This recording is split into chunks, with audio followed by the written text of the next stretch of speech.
What's up, man? It's your boy. I've been again today, man. Listen, I'm still eating on this motherfucking meat just out chicken. I think I'm done. Don't know why. It's just not appetizing right now.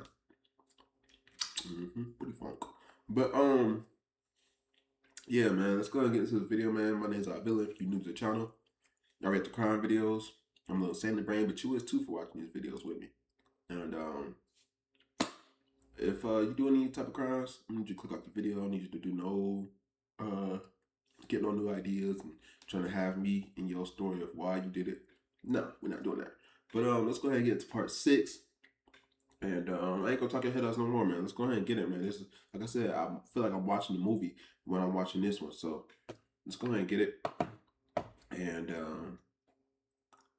yeah, let's get it, man. Hit that subscribe button for your boy and turn on post notifications on.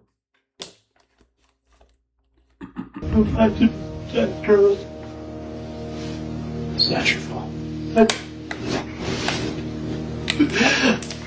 I was super tired.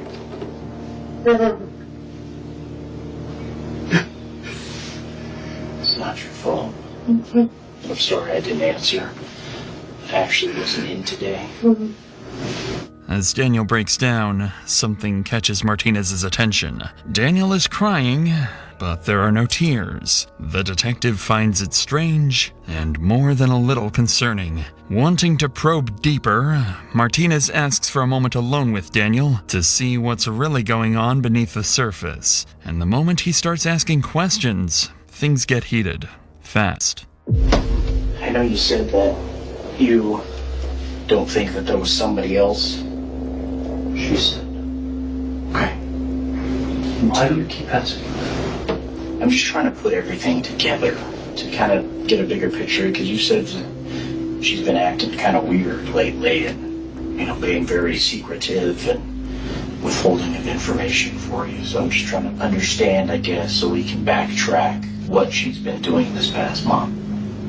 Martinez's question here is telling of what he's thinking. He's not ruling out Daniel as a possible suspect. After all, the couple were going through a separation period, and this is meant to probe whether jealousy or something else could have played a role in Crystal's death. Sensing the tension in Daniel's response, the detective decides not to press any further. But as they step out for a quick break, Daniel says something that makes it obvious he struck a nerve.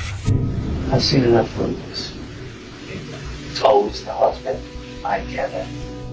After detectives collect the initial information from Daniel, his children finally arrive at the police department. They still don't know what happened to their mother, only that something is very, very wrong.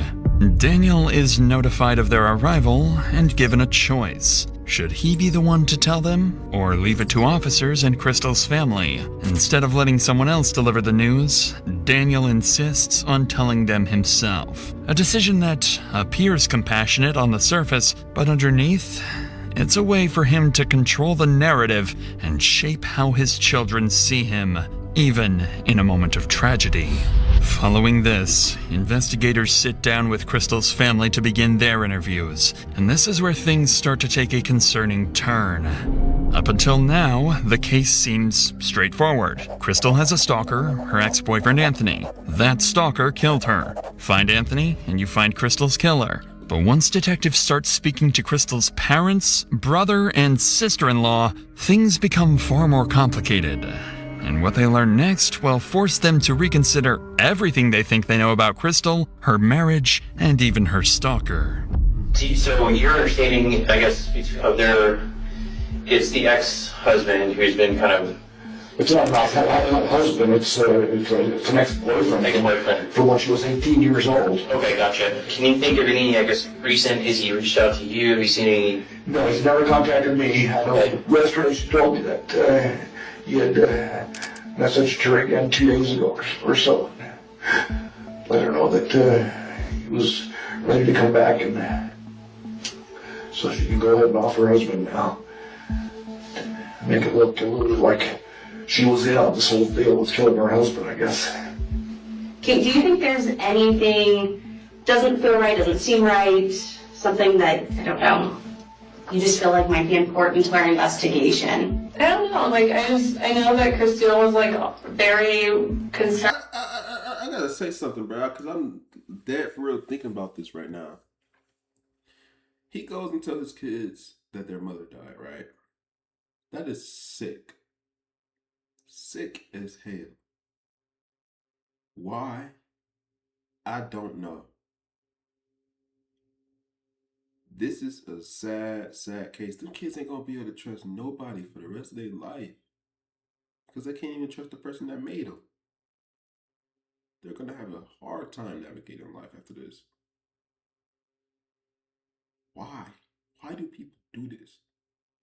What's the point?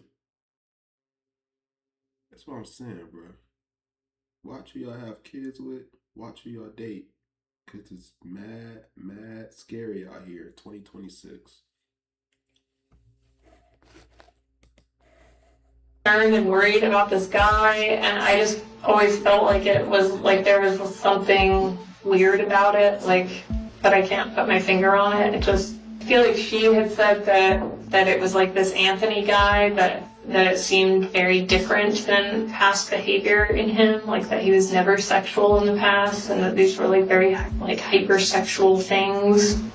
And so I think even at one point she was like questioning whether it was actually him. I don't know if you necessarily know anything more about that, but they just also just kind of mentioned you guys are kind of close, and just see if maybe some sort of insight on that at all. Insight on their marriage? Or just, was there issues going on? Were they having problems? Was there, kind of anything that was kind of... She had shared with me that they had separated. Okay. But were still living together a year ago. And I had asked her if she, over text, if she had, if she believed that it was Anthony. But she didn't believe, at the time that I was asking her, that it was anybody but Anthony. She was fully convinced that it was Anthony. Okay. My mom has always been, like, suspicious, and I just, like, don't know where that comes from. Okay. Can you elaborate on that? Like, suspicious how, or... My mom? Yeah. Suspicious. I don't know, because she...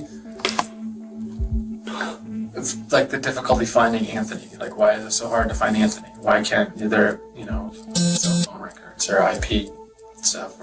So my mom had that frustration, and so I think her mind starts to wander towards, like, conspiracy type things, right? Of like, oh, maybe it's the husband, or maybe it's Dan, and I don't know. I don't see it there just because, I don't know, Dan just seems so incapable of doing something like that to me. Why do you say that? Just...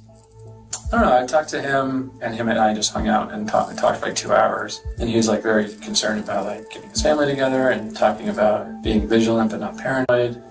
Even though Crystal's brother Lars sounds skeptical of his mother's suspicions, she isn't exactly wrong, as, on the surface, it makes no sense that Anthony couldn't be tracked down for months. Lars would also go on to explain that Crystal and Daniel saw their marriage very differently. Crystal wanted out, Daniel didn't, and the family seemed to view their relationship as dysfunctional but not violent. But listening to these statements, one thing becomes very clear. Every family member felt that something about the stalker was off.